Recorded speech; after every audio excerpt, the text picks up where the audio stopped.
আর তুই না মুখে শুনি দরফলি পাচ্ছে না আইয়া সেটা দেশ উঠছে কয় কি তা কয় অলি এক বেডি আর তার শাশুড়ি বউ আর কথা কি বোঝা যায়? উনি বোধহয় বুঝে না, শিশু শিশু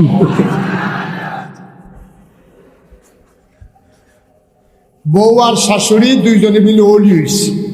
বউ অলি, শাশুড়ি অলি। তো মানুষে যা কয় কি দেখো তোমরা মিলে হরি বউ অলি হয়েছ কেন কার জন্য নতুন কবে দিয়েছে কথা শুয়ে গেছে কেন কথা কয় তোমরা যে অলি লক্ষণ কি কয় লক্ষণ হইল আমরা দুইজনে যদি একটা কথা কই, আমি আর আমার শাশুড়ি মিললে যদি একটা কথা কই, হয় আমার শাশুড়িরটা হয় না হইলে আমারটা হয়, তার বাইরে কোনো কথা নেই। আরে কও কি তোমরা কি এরকম অভ্যাস কয়? হয় এরকম অভ্যাসী আমরা, আমি আর শাশুড়ি যেটা কই হয় আমার টইব না হলে শাশুড়ির টইব, তার বাইরে কোনো কথা জানা। কই কিরকম একটা উদাহরণ দাও স্যার? কই হে দিন পশ্চিম ফাড়া ভাবির বড় ভাব চইব, আমি কুছি কি হইব, পরিয়ে কুছে ফুট হইব, আমার তো উঠছে। তো সকলে কয় হয় এত দুইটা আর হিসড়ে হইলে পারে আর কি।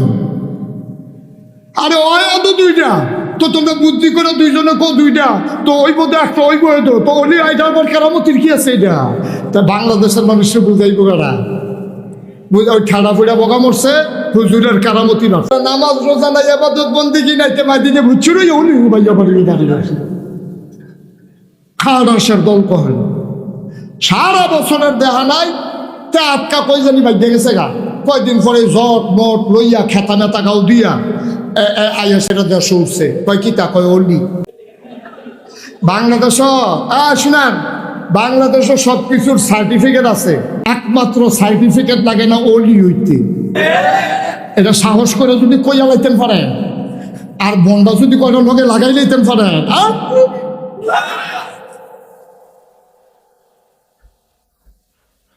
ঠিক কিনা কও? কতখানা ঠিক কিনা? না ভাই সাহেব, এটা মস্কারার জিনিস না, এটা মজা মারার জিনিস না, এটা দাবি করার জিনিস না। অলি কেউ দাবি করে হইতে পারে না, আল্লাহ তার কবুল করে। ঠিক কিনা?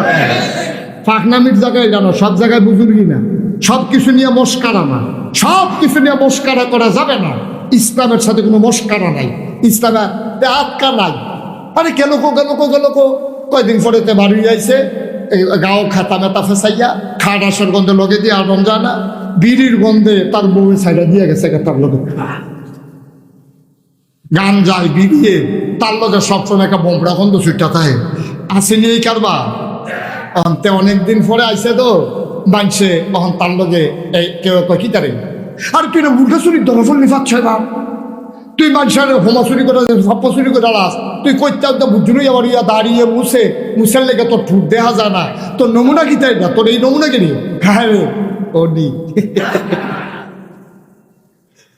অলি অলি নাউজিবুল্লাহ কেন তো ভাই সাহেব এরকম মস্কারার জিনিস। তুই বেড়া মুরগা চুরি দরফর স্বর্ণে ভাগ্যা গেছ গা, কখনো কখনো মাজারো টাজারো গাঞ্জামান জাগাইয়া বুঝা গাইয়া তুই দাঁড়ি মুছে একটা ফেস লাগাইয়া তুই আইয়া সেটা বুঝছো রে ভাই তুই অলি। তা আমরা দেশ যত অ্যাপ নর্মাল তত বড় অলি। যখন দেখবেন গরমের ভিতরে খাতা গাও দিয়ে রাখছে তৈলেতে অলি, আর যদি কোনো মতো সব কাপড় খুব দেওয়া যায় তৈলেতে হইলে হগলতে বড় অলি। ঠিক কিনা কও? আল্লাহর অলি যারা এমনি আল্লাহর অলি হয়েছে না, এমনি আল্লাহর অলি হয় নাই, রেয়াজত করতে করতে করতে করতে জিব্বাদারে খানা দিছে না, শরীরদারে আরাম দিছে না, ফরজ নামাজ তো সারার প্রশ্নই উঠে না, তাহাজ্জুদ কাজা নাই। ঠিক কিনা? এমনি অলি হয়ে গেছে গা, এমনি অলি হয়েছে, এমনি তারা অলি হয় নাই, অনেক রেয়াজতের পরে তারা অলি হয়েছে। এই হক্কানি পীর মাশায়েখ যারা আল্লাহর অলি যারা, আমরা কখনোই তাদের বিরোধিতা করতে পারি প্রশ্নই উঠে না। কেন বিরোধিতা করবো আমরা? বিরোধিতা কেন করবো? যারা আল্লাহর ওলি তাদের বিরোধিতা করার কোনো সুযোগ নাই। আমি নিজে এই মাজারগুলোতে গিয়ে দেখেছি সারাটা রাত, যত রাত হয় তত মাজার জমে বেশি। ঠিক কিরকম? হচ্ছেটা কি মাজার কেন্দ্র করে ওদিক দিয়ে গাজার আসর বসে গেছে, বেড়া বেড়িয়ে গুল দিয়ে লাগিয়ে বইয়া রয়েছে, কার খবর কেড়ায় এটার কোনো খবরও নাই, কার বউ কার লগে, কার জামাই কার বউর লগে কোনো খবর নেই, একটা বেফানা যাইতে আছে। ঠিক কিনা? এগুলো ইসলাম সমর্থন করে না। মনে রাখবা, আমি বলেছিলাম পানির উপর দিয়ে হেঁটে যাওয়া বুজুর্গি না, আকাশ দিয়ে উড়ে যাওয়া বুজুর্গি না। বুজুর্গি হলো শরীয়তের পুঙ্খানুপুঙ্খ আমল করো, এটা হলো প্রকৃত বুজুর্গি, ঠিক কিনা বলো? তবে এই মাজারগুলোর ভিতরে যেখানে ভণ্ডামি হয়, বেসরা হয়, আপনার যেভাবে বাংলাদেশে অনেক জায়গায় মাজার ভাঙতেছে, এইভাবে মাজারগুলো ভাঙতে গেলে বিশৃঙ্খলা হওয়ার সম্ভাবনা বেশি। মাজার ভাঙ্গার চাইতে জরুরি হইল মাজার কেন্দ্রিক ভণ্ডামি বন্ধ করা, ঠিক কিনা? মাজার ভেঙে ফেলা জরুরি না, জরুরি হইল মাজার কেন্দ্রিক যে শিরক হয়, মাজার কেন্দ্রিক যে কবিরা গুনাহ হয়, এইগুলা বন্ধ করে দেওয়া, ঠিক কিনা কর? কারণ আপনি মাজার করছেন, আগে করতো মাজারও ওখান নইলে করবো বট গাছের তলে রেখে দো।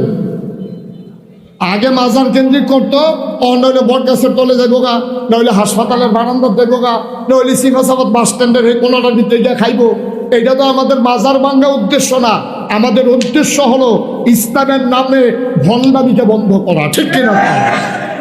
তো মাজার বাংলা তাহলে লাভ হইব কি? এখন এইরকম কোনো মানুষ শুনছেন নি যে মাথার ভিতরে উকুন হয়েছে, তার লেগাতে দুঃখে ফুল দিয়া গলা লাগে তালাইছে, দাদা উকুন মাথার মধ্যে আর সকলবেলা যাওয়া হইব, এই দাওড়ান সকলবেলা মাথা হালাই দেন, উকুন হইল কি এর লেগা? এটা কোনো বুদ্ধিমান মানুষের লক্ষণ না। মাথা কেটে ফেলা উকুনের জন্য ওষুধ না, উকুনের ওষুধ দিয়া উকুন মেরে ফেলা এটা হলো আসল চিকিৎসা। মাথা কেটে ফেললে তো সব বিষয়। মাজার ভাঙ্গে ফেলা উদ্দেশ্য না, উদ্দেশ্য হচ্ছে মাজার কেন্দ্রিক শিরক, বিদআত, কবিরা এই গুনাহগুলা বন্ধ করে দেওয়া, ঠিক কিনা বলেন? আপনারা এটা সজাগ দৃষ্টি রাখবেন।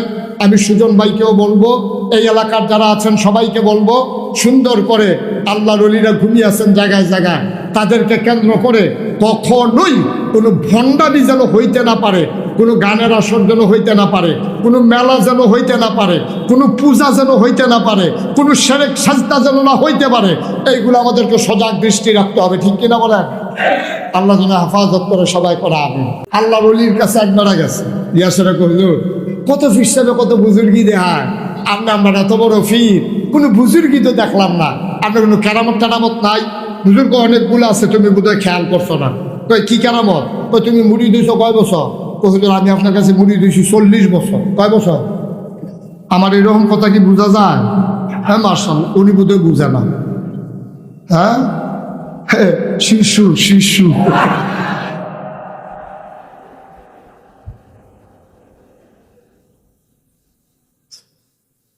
মারহাবা কাটা যেরো কাটা মারহাবা। তো হুজুর প্রেসিডেন্ট হলো আমি তো আপনার কাছে মুড়ি দিচ্ছি 40 বছর। আয় শুনে হয়তো 40 বছর আমার কোনো কেরামত দেখছো না? জি না। কত মানুষ কত কেরামতি দেখায়, কিন্তু আপনার একটা কেরামত দেখলাম না। 40 বছর এসে মুড়ি দিছ? কহ তুমি কি আমার লগে অনেকদিন একলগে ছিলা? কই যে হুজুর অনেক সময় 3 মাস একলগে ছিলা। আচ্ছা বাবা, তুমি কি কোনোদিন আমারে দেখছো 5 ওয়াক্ত নামাজের ভিতরে আমি জামাতে 1 ওয়াক্ত নামাজ পড়ি নাই? তুমি কি এরকম কোনোদিন দেখছো আমারে? কহিল অনেক কিছু দেখছি, শরীরবালানা দেখছি, কাশ উঠতে দেখছি, তারপরে আপনার ঠান্ডা লাগতে দেখছি, কিন্তু আমি যতদিন আপনার কাছে মুড়ি দিয়েছি আর যতবার আপনার কাছে আইছি কোনোদিন আমি আপনার জামাতে নামাজ না পড়তে দেখি নাই। হুজুর চোখের পানি ছেড়ে দিয়া কয়, এর চেয়ে বড় কেরামত আর কি দেখতে চাও? ঠিক কিনা কম? তার চাইতে বড় কেরামত কি দেখতে চাও? এর চাইতে বড় কেরামতের আর দরকার আছে? 40 বছরে জামাতে নামাজ কাজা করি নাই, এইগুলা কেরামত হয় না। আর তোমার কাছে কেরামত ওইগুলো ওই হেইটা কইলে তুমি কতটা ওই লাই আর আইনা নাই। একটা মানুষ জীবনে নামাজ পড়ে না, একটা মানুষ রোজা রাখে না, এই মানুষটা যদি কিশোরগঞ্জের উপরে দিয়া একটা ফাঁকা হাত গুলাইতে গুলাইতে উড়ে উড়ে যায়, তে বন্ধ হইতে পারে, তে জাদুঘর হইতে পারে, সে আল্লাহর ওলি হইতে পারে না। ঠিক যার নামাজ নাই, যার রোজা নাই, হালাল নাই, হারাম নাই, ফর্দা নাই, খুশিদা নাই, তার আবার কি এর ওলি? তুই আগে মানুষ হয়ে যাবো বেড়া, তুই আগে মানুষ হয়ে যাবো তুই, এরপরে না তুই অলি, ঠিক কিনা কম? 33 বছর। কয় বছর? উনি যদি কয় না 33 কনে লাগে লাগবে দিকে তুমি উঠতেছে গেতে আছে ভাই, 33টা কইয়া যান। কয় বছর রে? কথা না, কয় বছর? একটা লুকু উঠা যাবে না, মন দিয়ে শুনে, আমি কথা শেষ করি না। আহা, 33 বছর আমি মুশতাক ফয়েজি বাংলাদেশে, দেশের বাইরে কথা বলি। কয় বছর? মাহফিলটা কদম দিলে আল্লাহ একটা, এই 33 বছর ওয়াজ করতে করতে একটা অভিজ্ঞতা হয়েছে। মাহফিলটা কদম দিলে মাহফিলটার ওজন বুঝি। আজকে তোমাদের এই পাকুন দিয়া মাহফিলে আমি হাজির হয়ে মন সাক্ষী দিয়েছে তোমাদের মাহফিল আল্লাহ কবুল করে নিয়েছে। এখন যদি কও যে হুজুর প্রমাণ কি, যদি একজনের কন যায় সূর্য উঠছে, কি উঠছে? আরে কথা বলা, কি উঠছে? একজনে কইতাছে সূর্য উঠছে, তা আরেকটারে জিজ্ঞেসে প্রমাণ কি? ফুক বাচ্চা আকাশও চাইলে দেখবি প্রমাণ লাগতো না, দেখবি সূর্য দেখা যায় রে প্রমাণ, ঠিক কিনা খাও? তা আমি যে কইলাম মাহফিল কবুল, এটা প্রমাণ কি? প্রমাণ হইল সারাটা দিন টিপ টিপ বৃষ্টি পড়লো, এখন মাহফিল চলতেছে, আল্লাহ এক ফোঁটা বৃষ্টি দেয় নাই, বাইরে ভিতরে বসার সুযোগ দিছে, এইটাই হইল মাহফিল কবুলের লক্ষণ, ঠিক কিনা বলো? আল্লাহ আমাদেরকে সুযোগ দিছে, মাইয়ুরিদিল্লাহু বিহি খায়রান ইউফাক্কিহু ফিদ্দীন। আল্লাহ যাকে দ্বীনের সঠিক বুঝ দেয়। কি বৃষ্টি পড়তেছে? আসতে ভাই, এটা একটা কাজ হইল তো ঠিক আছে, তো বুঝলাম তো একটা নারকেলের গোড়া পড়ছে, আপনারা যেমনি চিল্লাইতেছেন বাহিরে তো ফুটে যাবো গা, ডরে এটি বাহিরে থাকবো নি হেদি। আমিন কর, আহা জোরে কর। বলে আমার মন সাক্ষী দিয়েছে আজকে আল্লাহ মাহফিল কবুল করে দিয়েছেন। এই মাহফিলটাতে এখন আমরা সবাই মিলে তওবা করব, দরকার আছে নাকি নাই? আমাদের গোনা আছে নাকি নাই? আমরা আমাদের গোনা মাফ না করাইয়া, ছেলে তাদের বসাই দেন, বসো, উঠেন না বাবা। তাইলে এই মাহফিলটাতে যেহেতু কবুল হওয়া একটা মাহফিল, আমরা সবাই মিলে আল্লাহর কাছে মাফ চাইব, আল্লাহ যেন আমাদের জীবনের গোনাগুলো মাফ করে দেন। আপনারা যারা মাহফিলে এসেছেন, আপনারা মাহফিলের ওজন বুঝে নাই। ছেলে কি হয়েছে তোমাদের? আপনারা যারা মাহফিলে আসছেন, আপনারা মাহফিলের ওজন বুঝেন নাই। মাহফিলের ওজন বুঝতে এই এলাকার যারা কবরে, তারা বুঝতেছে মাহফিলের ওজন কত। সুবহানাল্লাহ বলবেন না? কোথাও যখন কোনো মাহফিল হয়, কবরের বাসিন্দারা মাহফিলের চতুর্পাশ দিয়ে সে দাঁড়াই যায়। তুমিও দেখো না, আমিও দেখি না, ফেরেশতারা দাঁড়িয়ে দাঁড়িয়ে দেখে। ফেরেশতারা জিজ্ঞেস করে, কবর ফালাইয়া মাহফিলের সাইডে কেন দাঁড়াইছো? তোমার আব্বা তোমার আম্মা ফেরেশতার লগে কথা কয়, ফেরেশতারে ও ফেরেশতা, মাহফিলের ভিতরে নাগাইশের কুমিল্লার পীর সাহেব এসেছে, এখন নাকি দোয়া হবে। আমি মায়ের জন্য, আমার বাবার জন্য, সন্তান আমার মাহফিলে বসে আছে, মায়ের কথা মনে করে, বাবার কথা মনে করে, সন্তান এখন দোয়া করবে। আমি মাহফিলে এসে দোয়া নিয়ে গিয়া দেখতাম চাই সন্তানের দোয়ার উসিলায় আমার কবর জান্নাত হইছে নাকি।